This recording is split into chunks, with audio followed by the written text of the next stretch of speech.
And what is chapter 9? So these are characteristics, though. These don't, normally we skipped over a chapter. So normally what we do is we do characteristics now because we're all through the basic gates.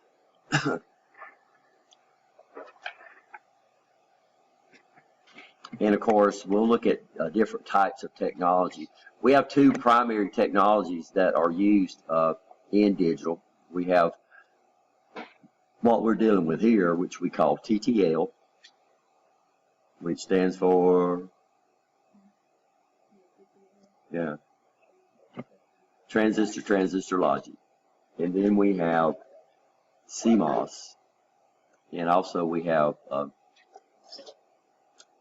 MOSFETs, which are basically in the same category, but we'll look at those. So what we're going to do in this chapter is we look at the characteristics. So we'll have the ability to know the difference, why things are the way they are, and then plus some of the data sheet entries that we would be interested in when it came time to choose, like replacement chips or choose a chip.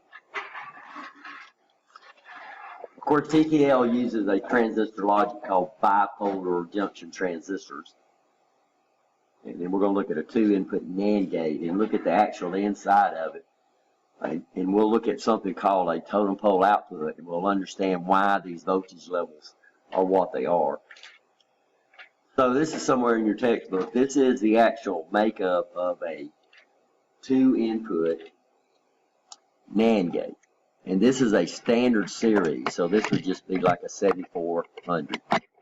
It won't be an LS because they do little things to increase the speed and decrease the power.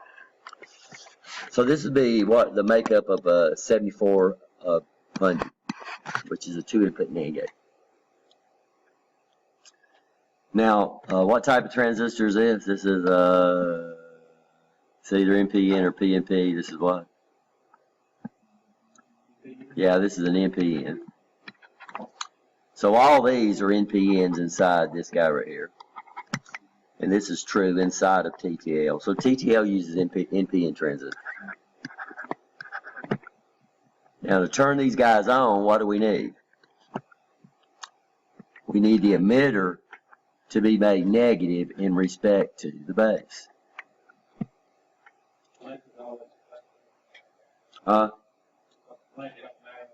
The collector has to be reverse bias, which makes it a little difficult to see.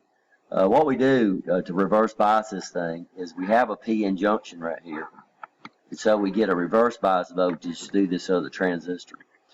So this is setting at plus 5 volts. So to turn a transistor on, we need to have the emitter base forward bias, and we need to have the base to collector reverse bias. But it's a little hard to see how we get 5 volts on the collector. It looks like it's an open circuit, but it's not.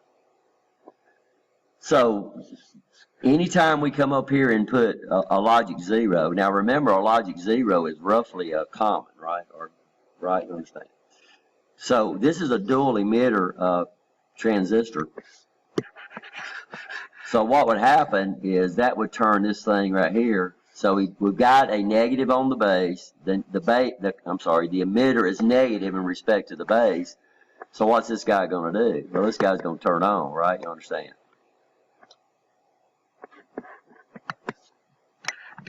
And it's going to be saturated. It's acting like a switch, which means it's going to bring this 0 over here and put this 0 on the what?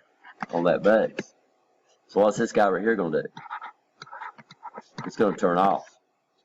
So if it turns off, there's no way in the world we could get a voltage or a current down here to Q4, so Q4 would be turned off.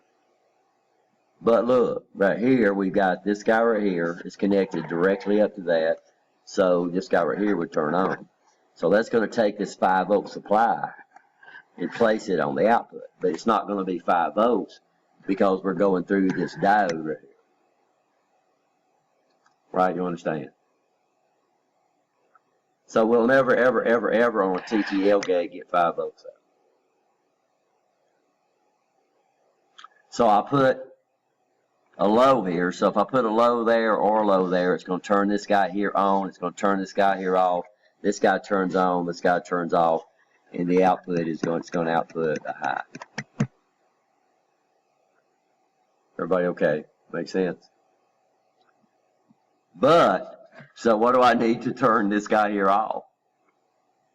Well, to turn this guy here off, if I've got any low, it's going to give me a high, right? You understand? So to turn this guy off, I'm going to have all highs on the input.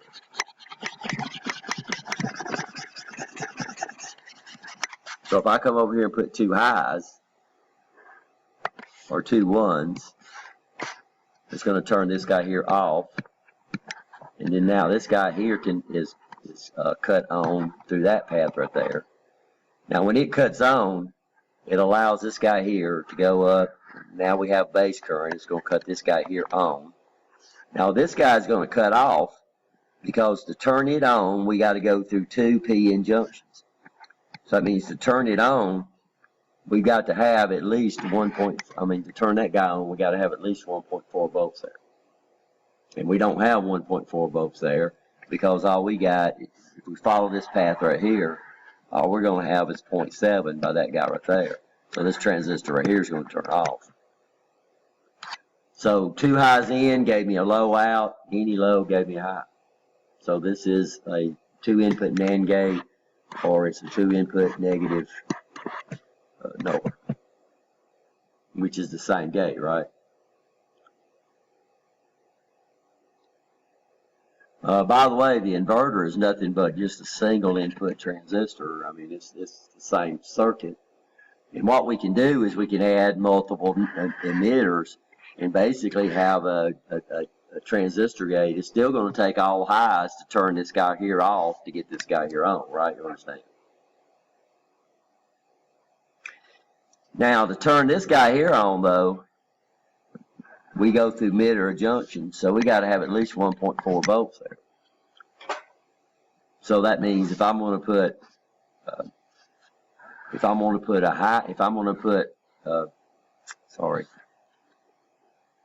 which means my input would have to be at least 1.4 volts, but we say it's got to be what? 2, right? You understand that? Yes or no? So the outputs are guaranteed at what for a high? The outputs are guaranteed as what for a high, for TTL? Guaranteed. What's the minimum?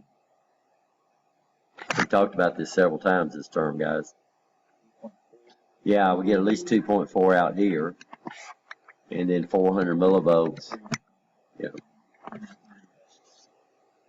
The input will accept anything over. So get this guy right here turned off. We have to reverse by it. If we got anything below 1.4, then this transistor would be on a little bit. But if we get up to 2 volts, transistor turns off, right? For sure. We're going to put 2.4 to turn that guy off. So if it'll accept 2 volts to make sure it turns off, right? You understand? We put 2.4 on there, then it's guaranteed to turn off, right? Everybody okay? Now we get names for, we call this guy, this output, we refer to this as a totem pole output.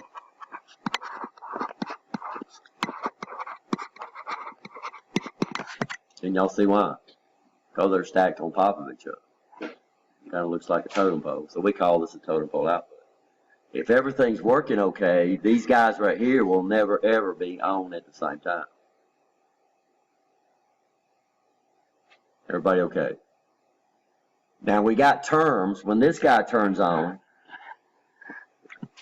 then current flow, it took me a little while to figure this out. When you look at some data sheets, when they put a TTL gate, when they talk about the dynamic, they call it the AC characteristics.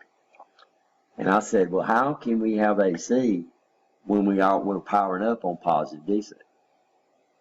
But if you think about it, it makes sense. So if we output a high, then that's going to connect the source. Now you got to understand, to get current to flow, what are we looking for? So somewhere out here, we've got this guy right there, right? You understand that? So current flow is going to be into the gate, up through here, back up through there, like that. So when the gate outputs a high, we refer to this as sourcing. And why? Because it's providing the voltage source. right? You understand? And this term comes in a lot in PLCs. Anybody had PLCs? Y'all talk about syncing and sourcing. Well, this is where those names came from the TTL gates. So that means we're providing, if the output of the gate is a high, we're providing the power, and something else is providing the return, right? You understand? Well, if this gate right here,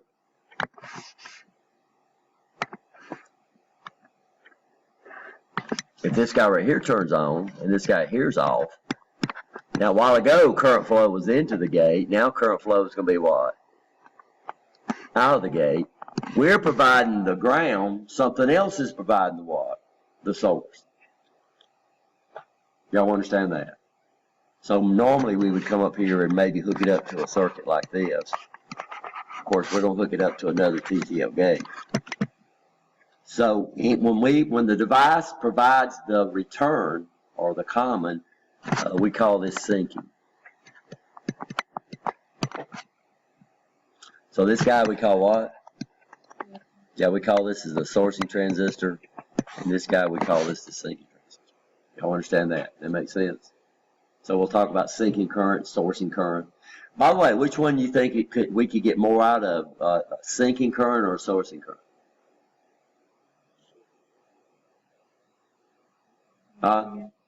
Why? Because of this guy right there. There's nothing in the syncing transistor circuit. There's no resistors, there's no nothing. If I try to get my sourcing current, comes up here and goes through that resistor. So the more current we try to get out, this guy here drops more voltage and the output goes down. Now, why do they do that? Because we would be blowing up these things left to right. Because all it takes is somebody to touch that with the ground and it would come up here and blow that transistor out. But the way it's set up, I can literally come up here and connect this to ground to troubleshoot and it don't hurt the gate. So I could force a low out of the gate even though it's trying to give me a what? A high. And then I can force that low into the next gate. So that means we can have these things called pulsar probes, which that's literally what they do. They generate pulses. And they have enough energy to override these transistors, but they're not there long enough to cause any problem. So did I show y'all pulsar probes? Which is pretty neat. They work real nice for like counters and stuff like that. So an OR gate's a little different. I don't know if we got an OR gate's a little more complicated because every input of an OR gate has got to have its own transistor.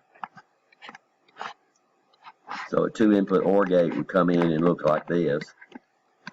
And every input would have to have its own transistor to get an OR gate. But inverters and NAND gates, all we use is just the emitters on the transistor.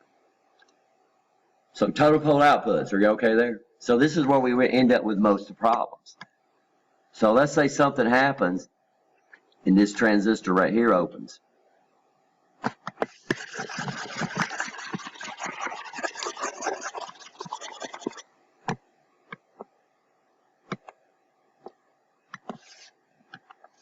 And we had all this time we always had problems with this class in troubleshooting. When we used to teach a digital troubleshooting class, where this is what usually happens on these gates. Either this transistor opens. So what should we expect? So let's say I've got this input tied high and I'm pulsing this guy right here. Well, what we should expect it to be over here doing this, right? You understand? But the problem is this is supposed to be at least 2.4 volts. This is supposed to be at least, no greater than what? 400 millivolts. But what happens is that when this guy right here cuts on, it's going to connect it to common. When it comes up here, this guy here cuts off, the output's going to float. So what happens, you look at this with an oscilloscope, you see this. But the problem is, it's supposed to be this. But people don't understand that. They don't understand legal logic levels. Right? You understand what I'm saying? They don't understand legal logic levels. And they say, okay, if it's pulsing on the input, it's supposed to be pulsing on the output. It might be pulsing on the output, but if the output is not pulsing legally, then it's going to cause us a problem. Well, what would happen if this guy right here opens?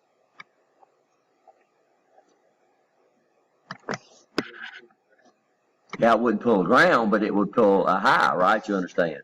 So here what we would see is we'd see the output pulsing. But the problem is, this is your 0 volts right there. It won't give you a legal low. So the next gate would see it as a high all the time. And this happened all the time. So what would happen is they would change the downstream chip instead of the one that was having the problem, because they didn't look and see if the output of the gate was what? Legal. So y'all understand legality now, right? What's a minimum high? 2.4 volts for a minimum high. It can be greater than that, but it can't be less than that, right? And then what?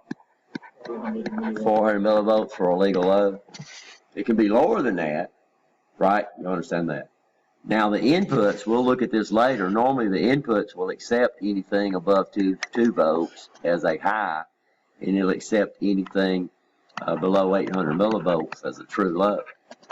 So the chip has a 400 millivolt noise immunity built into the circuit, because these are worst case, right? You understand that? So when we start looking at our data sheets, we're going to look at how much this guy can source, how much it can sink. So the sourcing current is usually labeled OIO, where this stands for what? Output, and this stands for a high. Does that make sense? Yeah, so it's a sourcing current. So when it's outputting a sourcing current, then it's outputting a high, right? You understand? And then this would stand for what? Yeah, that would be the maximum current the gate could put out low. This right here, the I here, stands for what? Yeah, so this would be the current that this gate says I need for a low. And this says this would be the current that gate needs on the input for a what? For a high. Which is going to be the most. Well, the low is going to be the most because that's the one that's turning the transistor on. The high is turning it what? Off. So this is what we're talking about. So what we have is that this guy right here can only drive so much current. And then this input over here requires so much current. Everybody understand that? So if this guy right here requires 1.6 milliamps, that input requires 1.6 milliamps, and then this input requires 1.6 milliamps, then how much would this transistor have to sink? It's going to have to sink 3.2 milliamps. So the more inputs of other gates I drive, the more that my sinking transistor is going to have to supply. And that's also true by the sourcing. So you're not going to find this in a data sheet because you have to calculate it. But technically, we refer to it as a fan out. So a fan out is how many inputs, other inputs, the output of the gate can drive of like logic. So an LS series would have a different fan out than a standard series, which would have a different fan out than an S series, right? You understand? But normally in data sheets, they don't give you the fan out because we might have a standard series driving an LS series. But we use that term all the time. And then we'll find out some generic rules that we can figure out. For standard gates, the maximum sinking current is around 16 milliamps. If this guy right here requires 1.6 milliamps, and this guy here can supply 16 milliamps, then what would be the fan out?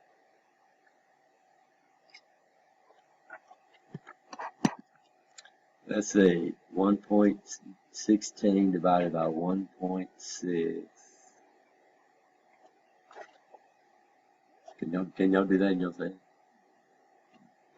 It would have a fan out of T, which is standard. So standard TTL, we usually assume it has a fan out of T. So that means it'll drive 10 other gates, right? You understand? But if we was going to turn on a light bulb, then we would be concerned with the 16 milliamps. We wouldn't be concerned with or turn on an LED.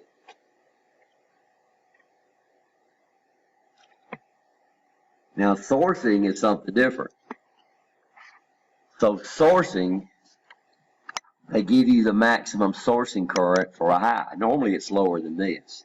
Standard TTL is going to want about 40 microamps.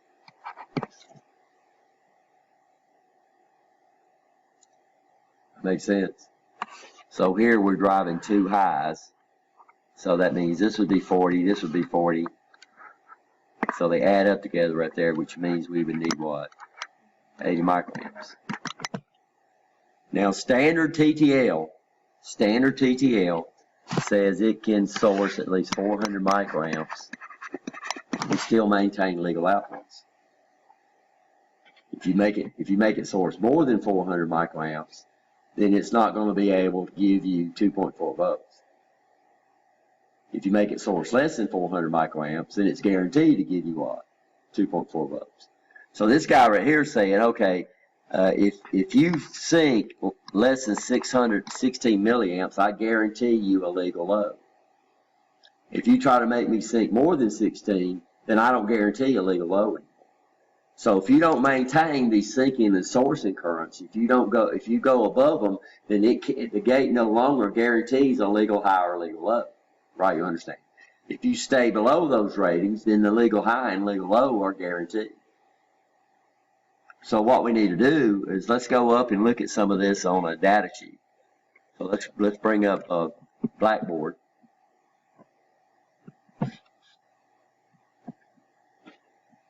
And then let's go to Blackboard and then log in.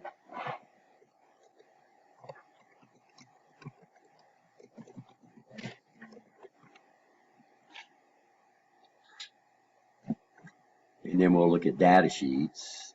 And let's look at the 7404, 74 LS04, which is an inverter. Yeah. And you'll find out the data sheets are pretty much well the same as soon as I find the right class.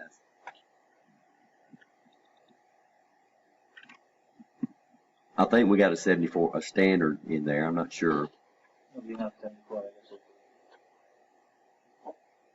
Okay, then let's look up a 7400. This is a standard series.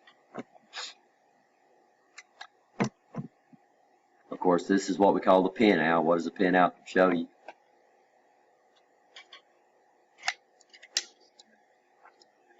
Yeah, well, it shows you what's assigned to every pin, right?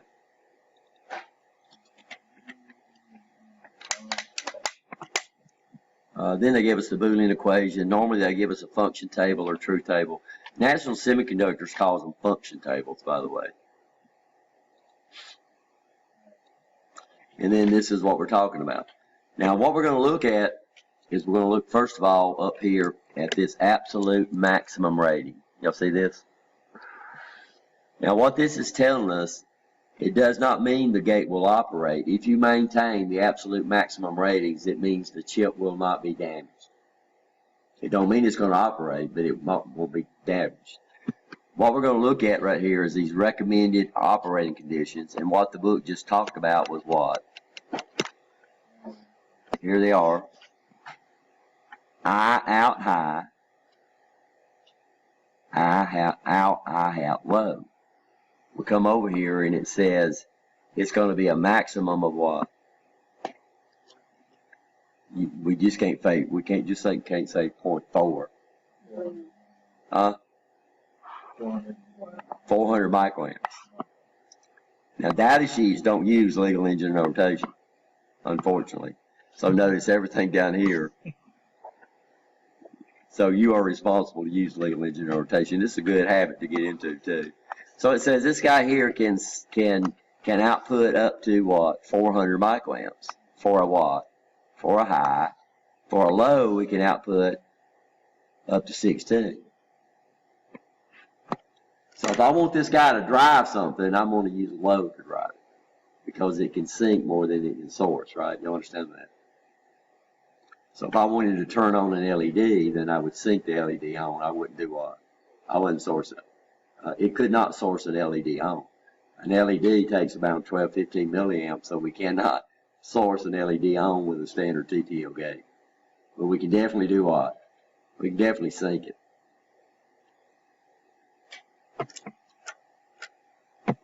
This is what we're talking about. So here's V out high. V out high, high level output voltage. It says what? A minimum of what? 2.4 volts. Typically what? 3.4. Here it says for the V output low, it says when the current is what? Maximum. If the current is not maximum, that means it's going to put out more than 2.4 volts. If it's over 400 microamps, it's not going to put out 2.4 volts anymore. It's not guaranteed anymore, right? You understand that? So when I designed this thing to drive something, we're very concerned with the fan out. What's it got to drive? So I cannot hook up a 50 gates to the output of an AND gate. It would never drive them, right? You understand that? Never drive them because we've exceeded the current rating of the chip. It won't burn up, but it's not going to put out legal highs and it's not going to put out legal lows anymore. If it don't put out legal highs and don't put out legal lows, then the next chip down the line is not going to accept it as a legal high or legal low. And now you got all types of problems, right? You understand? You're looking for something to pulse, and you're not looking at legal highs and legal lows. And the problem is, guys, you can't see this you cannot see it with a meter. You've almost got to do what to troubleshoot digital? You've almost got to have a scope, not unless you force one of the inputs. And you can do that too, by the way. So you can ground an input, and it would see it as a low, right? Now, why don't it hurt? Because the gate behind that has that pull-up resistor in there. If that pull-up resistor was in there, and I grounded an input, it's going to ground an output, right? You understand? And you would bop the sourcing transistor. But so you can legally do that. You don't leave them grounded because eventually it would burn that little resistor up.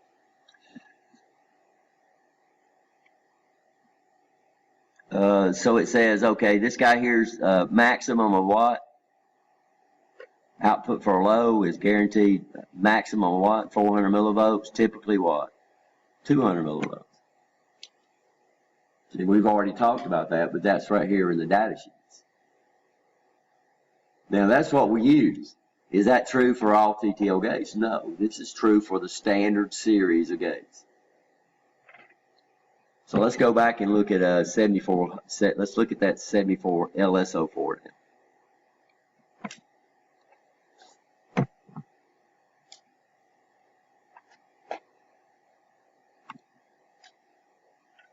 Here's absolute maximum rating. What does that show you? Those show you the voltage we can apply this chip without doing what? Without damaging it. Oh, we didn't look at the supply voltage, by the way. This is pretty standard for TTL. TTL looks for what? 5 volts plus or minus 5%. So that would be anywhere between what? 4.75 and 5.25. If you don't maintain those voltages, then the outputs are not guaranteed either. Everybody understand that? So if you get below 4.75 volts, that means your outputs are no longer guaranteed because now the gate cannot output 2.4 volts when you load it down. If you get it up above 5.25 volts, then you can turn the gate up. So how much would this guy right here sync? This looks like it's the same. It can sync, it can source 400 microamps, but this guy can only what? You'll see where I'm at? Yes or no?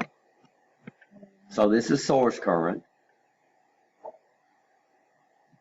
0.4 milliamps. Now notice it's minus. This gives people some problems.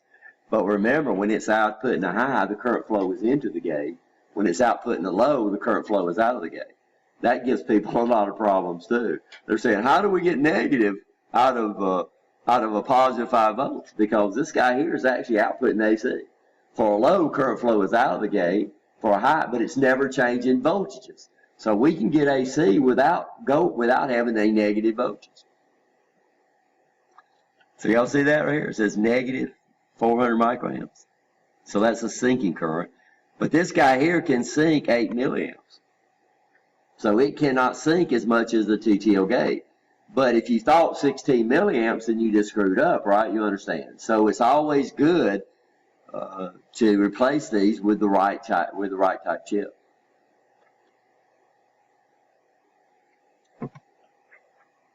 And what's its high? Its minimum high is what? 2.7. Its maximum low is what? 500 microamps. I'm sorry, 500 microvolts or millivolts. I'm sorry.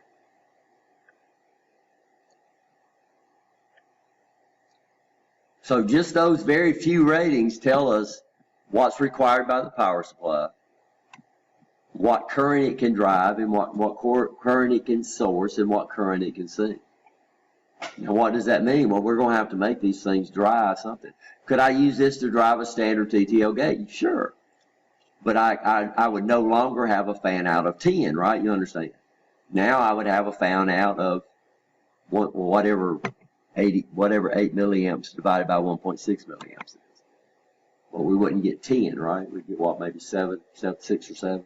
Well, sure, we could have a 74LS series drive a 7400 series or without the LS, but that 10 fan out is this to this, right? Y'all understand what I'm saying?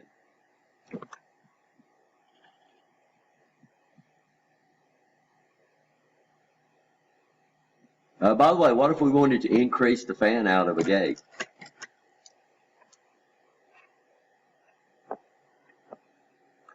I can't draw on this. Let me bring up PowerPoint.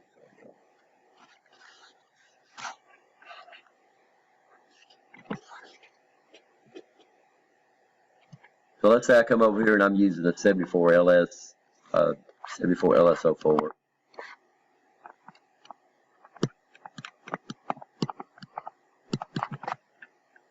Okay. And that means it can sink 8 milliamps.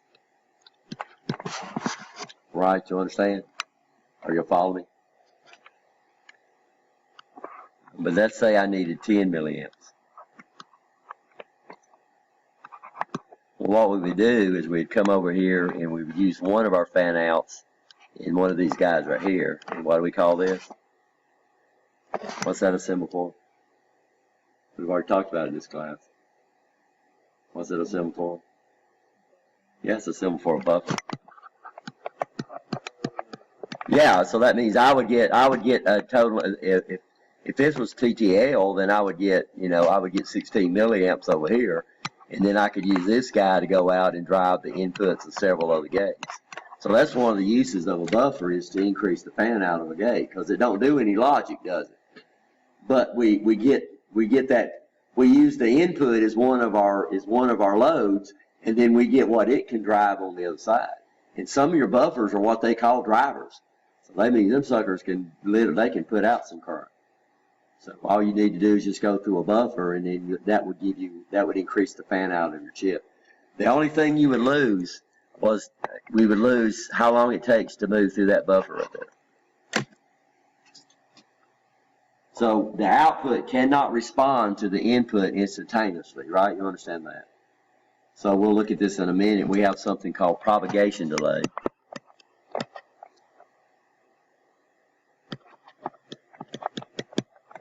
I think I'm spelling that right. And propagation delay is how long it takes to propagate through the chip. And we'll show y'all that. It's pretty neat.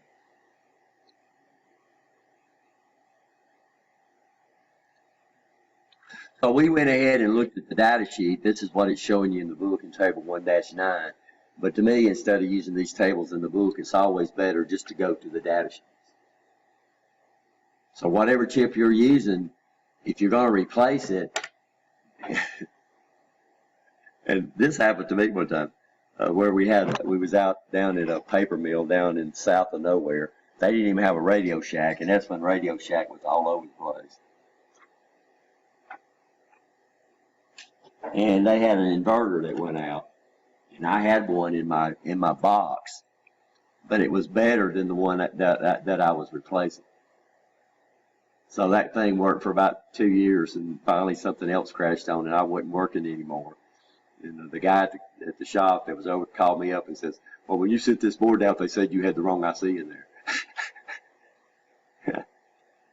I said, "Charles," I said, "I replaced it with something that was better than what was in there." I said, so those people didn't understand that either. You know, they were looking for 74 LS. They weren't looking for like 74 ALS, so they weren't even thinking it was the right chip. So, and it run for like 5 years. Uh, I wouldn't either, but it always surprises me. Some people we got out there that supposedly experts. Have y'all been around some experts before?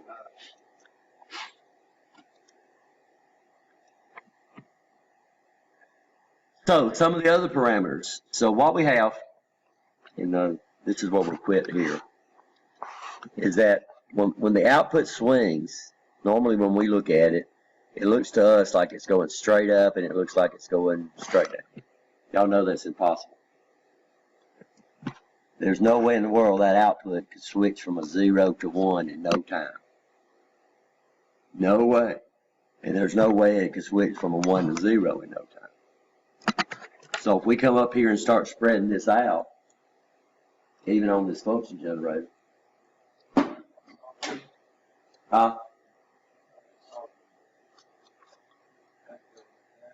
yeah, it's not a sawtooth, but what happens if we spread it out over time, what we'll find, it actually comes up and does this.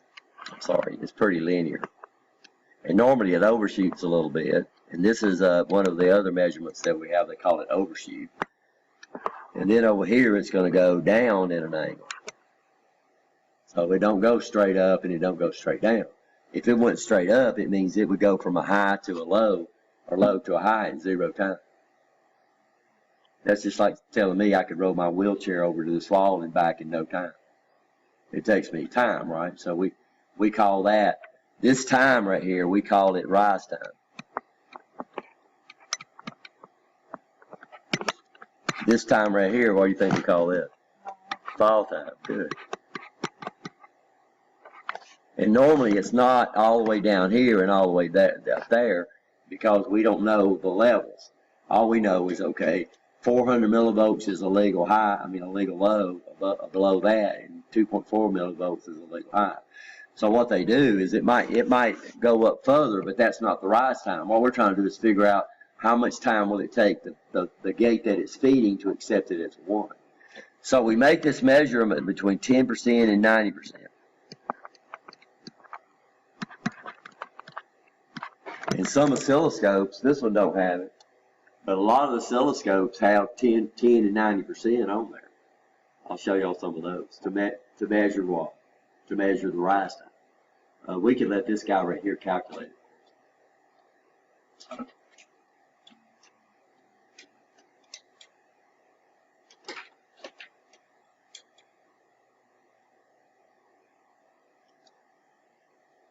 We would have to shift this around a little bit. I didn't load up my camera somewhere.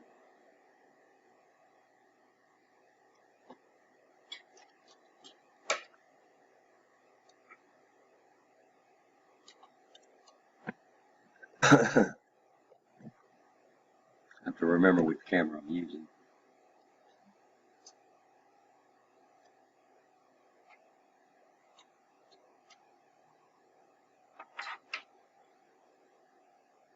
So I don't have enough volts per division, right?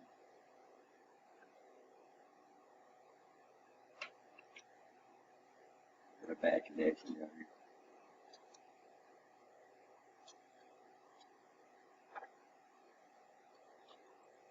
So I gotta put more volts per division, and then we'll just start spreading it out.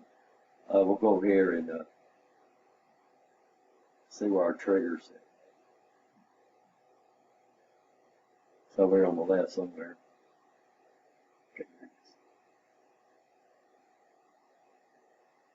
Okay, now I'm going to start increasing the speed.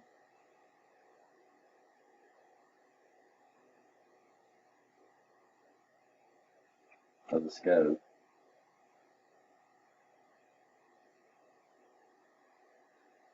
I need to figure out how to do delayed sweep on here, but I can't.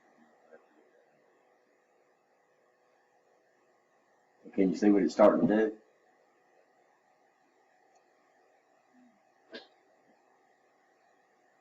Can you see what it's starting to do? So now with this oscilloscope, we can actually, but if I come up here and slow the speed down, eventually to us it looks like it's vertical, but it's not vertical. So this guy here has a rise time and it has fall time, right? Oops, wrong language. I've hit the limits of this scope. This is only a 25 megahertz scope.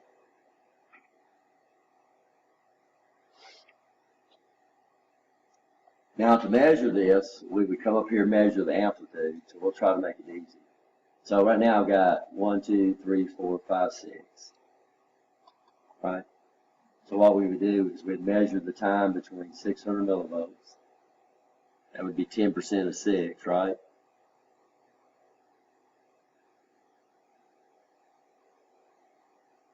Two, 4, 6. So that'd be 600 millivolts. Then I'd measure it up to, what would that be? 600 millivolts down, 5.4 volts. 1, 2, 3, 4, 5.24. So we're on 250 nanoseconds per division. So this guy is making that basically 250 nanoseconds. Now this is unloaded, right? You understand? So when we load this down, it's going to go over a little bit. So let's see if we can find the propagation delay inside one of our data sheets.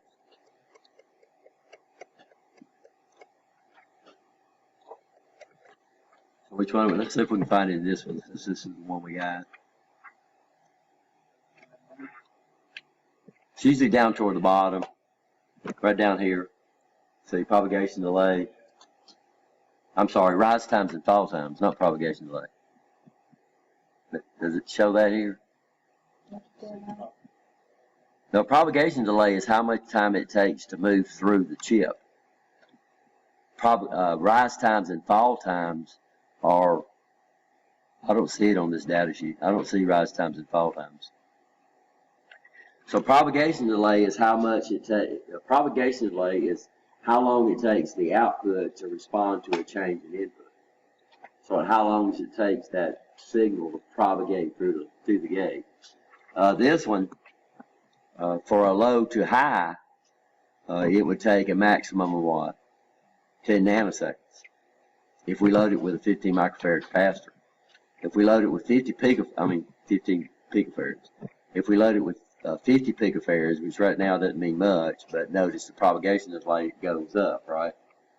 And a high to low on this one is the same, not only, and very unusual. So low to high, a maximum of 10 nanoseconds, and then high to low is a maximum of 10 nanoseconds. So that means for that output, once the gate tells it to switch the output to switch to a low, it's going, for this gate, it's going to take about 10 nanoseconds for the output, and that's maximum. But which to us don't seem like much at all, right? You understand? But let's say I ran through 15 gates, and then each one of them had a propagation delay of 10 nanoseconds. Well, see, now we're not talking about 10 nanoseconds, we're talking about 150 nanoseconds, which will literally cause a counter to miss a count and that kind of stuff too. So that's some of the stuff we got to consider it. So what's going to change on these different gates, of course, is not only what's high and what's low, but what's going to change is the propagation delay. So if 10 nanoseconds was too much because I got to use a lot of gates, then I would have to go to a higher speed gate, right? You understand that? So my counters and stuff could respond to that. So I don't see rise times and fall times on this data sheet. So this doesn't tell us how long it takes to rise and fall. But when we measure it, where do we measure it at? Between the what? 10% and 90%. What's nice with the scopes that do that is you're not concerned with the voltage level. What you do is you just adjust your level, how high you want it. Those scopes, we had the ability to take out a cow. Let me show you what we can do with this scope. Notice when we move this scope, it moves, the voltages moves in watt. So my voltage level, that's 2 volts, and that's 1 volt, that's 500 millivolts, that's 2. So this scope moves in 1s, 2s, and 5s. Well, what if I wanted something that wasn't in between there? Well, what we do on this scope is we'll come over here and I'm going to bring up this channel. So right now we have it set. Can y'all read that? No. This says coarse. Okay. Well, what I'm going to do is I'm going to change it over to fine. And I don't know what happened to my signal. Oh, I turned it off. Now look what happens. So right now we're on 2 millivolts. Now we're on 1.9 volts. Now we're 1.96 per division. Y'all see what we're talking about? So, you know, I could set this just about anywhere I wanted to and get whatever voltage I want to. So right now I'm on 2.96 volts per division. Normally we do this not to make a measurement. We do this to make it cover a certain number of divisions. So what I wanted to do, if I wanted to measure 10 and 90%, no matter where it is, I could come up here and adjust that and make the top and bottom set on a line, right? You understand that? And that way it makes 10 and 90% easier to read instead of me having minor divisions up there. So yeah. So we could set this always to 6, and right off my bat I would know 600 millivolts and 5.4 volts for 10 to 90%. So it would be almost impossible unless you used a calculator to take 9.8 volts, 1.98 volts, and figure out what the minor divisions were. I mean, it would be, I couldn't do it. You could do it with a calculator. Okay, so where are we at in this chapter? We just got through with looking at our data sheet first of all, right? Wrong thing, Rich. We talked about rise times and fall times. And we'll play around with rise times and fall times and propagation delay.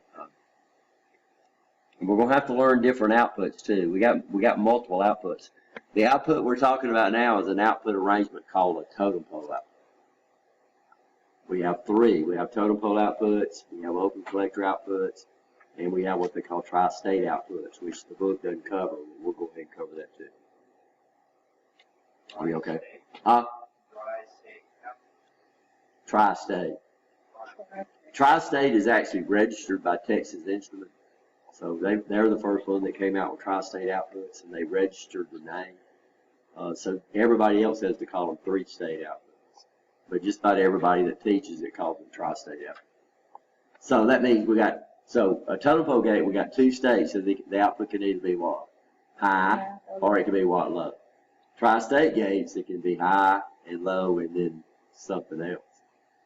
Floating. Yeah, floating. We could cut both of them off. You know, we do that in a bus type structure with multiple things. We've got to share a bus. Okay? Okay, guys, y'all, we'll go ahead and take a break and then come back and we'll go lab. Who's not here? Are we just down to this meeting? Kyle had to drop the class, by the way. He's not doing well with his health at all. But, Morris. And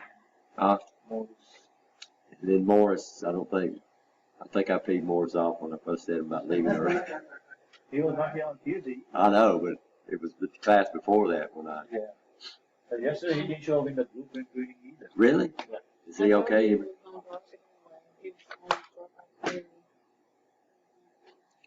Yeah, Bovana told me that he was talking about just dropping out of school. Morris, yeah. He's gonna have to drop, so I'll send him a text. But if he don't drop it, he's gonna end up with Elsa and everything. Barry hasn't dropped the class yet either. Yeah, I don't. Yeah, but I don't know why. Yeah, but I mean, good gracious, it's not like rebuilding the engine on a car before you sell it, right? You understand? He's talking about ever. I learned a long time ago that ever is a long time. Forever is a long time. And I know, but the problem is if he decides to come back, if he does decide, for some reason, he decides to come back, he's going to have all these bad grades on his transcript. It's going to be basically impossible to get off.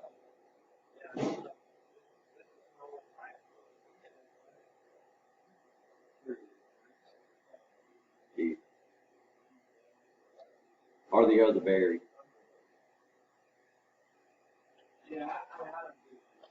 I don't either. I mean, if it was hard to do, I would understand. Like if he had to make a special trip on campus to do it.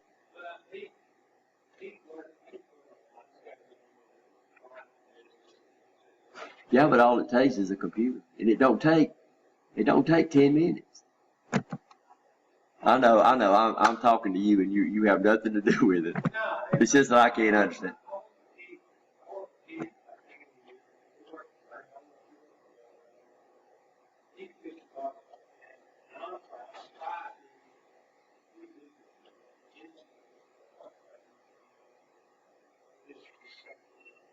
He seemed to get discouraged real easy. Like if he didn't grab something just like that, and didn't realize that a lot of people don't grab it just like that.